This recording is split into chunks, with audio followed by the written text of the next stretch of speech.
Là, vous êtes vraiment chanceux parce que vous allez apprendre un nouveau langage. Voici le chinois. Et voici le symbole pour poisson, le symbole pour humain, le symbole pour oreille, pas mal évident là. Ça, c'est un peu bizarre pour oreille. Mais ne vous inquiétez pas, c'est pas le chinois que vous appreniez.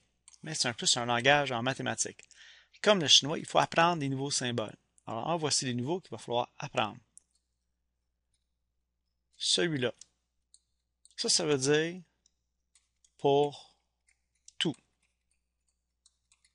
Alors, pour tout élément ou pour tout, en tout cas. On commence comme ça, pour tout. J'en ai un deuxième qui est ça ici. Ça veut dire élément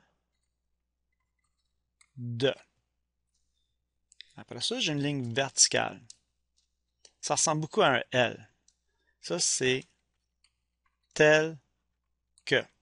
Ce qui vient après ici, c'est une condition. Ou plusieurs conditions. Alors, ce qui vient après la ligne verticale, c'est tel que on écrit une condition. Et un autre symbole, je pense, que vous connaissez déjà. Ça, c'est pour indiquer un ensemble. Alors, quand vous voyez ce symbole-là, c'est ça que vous dites. Celui-là, c'est ça que vous dites. Vous dites ça. Ça veut juste représenter un ensemble. Donc là, on peut commencer à écrire des phrases en compréhension. J'espère que vous allez comprendre. Donc là, on va commencer avec X, on va le définir, c'est des élèves ou des nombres d'élèves. Alors, on va commencer une phrase. On pourrait dire quelque chose comme ça. Un ensemble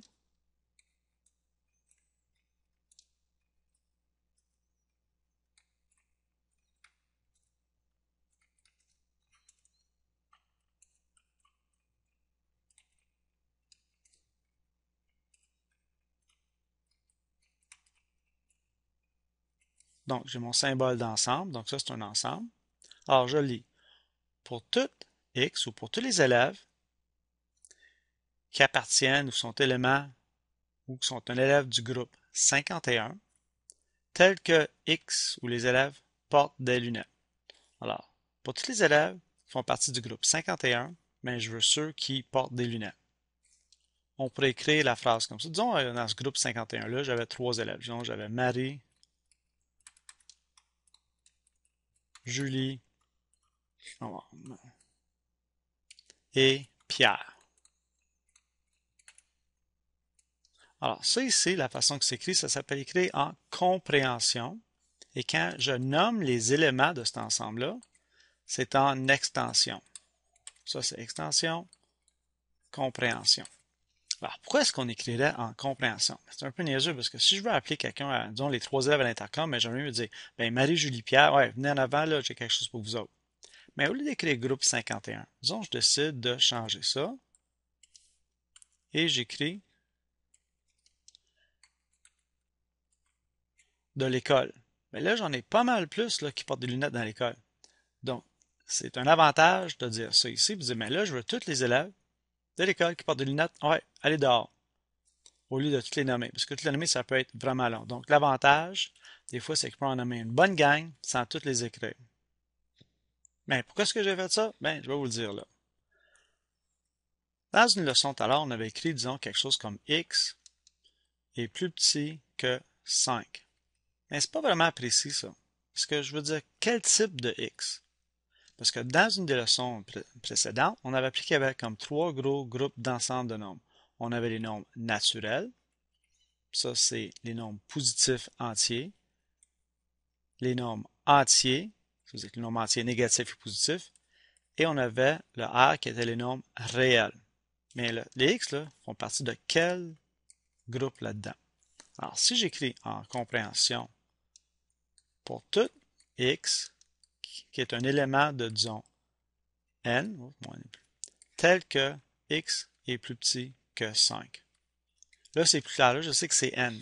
Dans mon exemple ici de élève, et on savait que X fait partie des nombres naturels. Est-ce qu'on ne pouvait pas avoir des élèves négatifs et on ne pouvait pas avoir, disons, 2,5 élèves. C'était sous-entendu que ça faisait partie des N. Mais quand je parle de X, je ne le sais pas exactement. Donc, ça, c'est plus clair.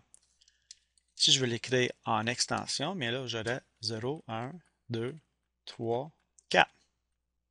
à cause que j'ai n, parce que je ne peux pas aller dans le négatif, et je veux plus petit que 5. Par contre, si je change ça, et j'écris Z, et là, je change mon ensemble ici. Il faut que je refasse ça. Parce que là, je vais commencer à 4, x plus petit, alors 3, 2, 1, 0, et je peux aller dans le négatif. Et là, je vais mettre des petits points pour indiquer qu'il y en a pas mal plus. Par contre, si je décide encore de changer mon Z ici, et j'écris R. Et là, si j'essaie d'écrire ça en extension, j'ai un peu plus de misère. Parce que là, j'ai 4, mais j'ai 3 aussi, mais j'en ai un paquet de chiffres réels entre 4 et 3. J'en ai une infinité. Et je ne veux pas tous les écrire parce que j'ai vraiment autre chose à faire aujourd'hui que d'écrire tous les nombres qui existent entre 4 et 3. C'est bien trop. Donc, je ne peux pas utiliser le symbole d'ensemble comme ça. Alors, j'efface ça. Et ce qu'on fait à la place, c'est qu'on écrit avec l'ensemble comme un intervalle. Alors, au lieu de ça ici, je vais faire un crochet comme ça. Et l'avantage du crochet, c'est que je peux le faire des deux côtés. Je vais vous expliquer. Je veux les x plus petits que 5. Mais là, je vais commencer à 5. Et là, je vais faire le crochet à l'extérieur. Le 5 n'est pas dans la boîte. J'ajoute une virgule. Et disons, on va aller jusqu'à l'infini moins. Et je fais ça. Là, c'est la même chose. Un petit peu plus fatigant, ça. Là, ça me dit que je veux que tous les chiffres, toute une infinité de chiffres qui sont plus petits que 5, mais j'ai pas le droit de prendre le 5. Donc, le premier chiffre, ça va être 3.99999, excuse-moi, 4.999999, le chiffre qui est le plus proche du 5 possible, en descendant. Alors ça s'appelle une intervalle. Comme ça. Si j'avais ajouté, disons, un plus ici, qui était peut-être un petit peu plus réaliste, là, j'aurais fait encore mon intervalle, mon 5 qui n'est pas compris, et je peux aller jusqu'à 0. Est-ce que je peux choisir le 0? Oui. Donc, le 0, je le dessine dans la boîte. Donc, c'est tous les chiffres qui sont entre 0 et 5, une infinité de chiffres.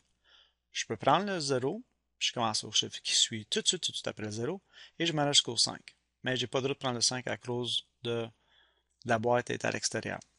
Si j'ajoute une petite ligne comme ça, là, je peux aller plus petit ou égal à 5 dans les nombres réels positifs. Bien, là, je vais aller changer ça. Et là, je peux l'écrire comme ça. Parce que là, je peux choisir le 5. Il n'y a pas une grosse différence dans le nombre de chiffres choisis, mais au moins, je peux choisir le 5. Et si je viens comme ça, puis je mets une étoile, qui m'indiquait que je n'ai pas le droit de choisir le 0, mais là encore, là, ça veut dire que je peux aller jusqu'à 0, mais je ne peux pas choisir le 0. Donc, ça, c'est écrit en compréhension. J'espère que vous comprenez. Et ça, c'est en... Ben, ça, c'est intervalle.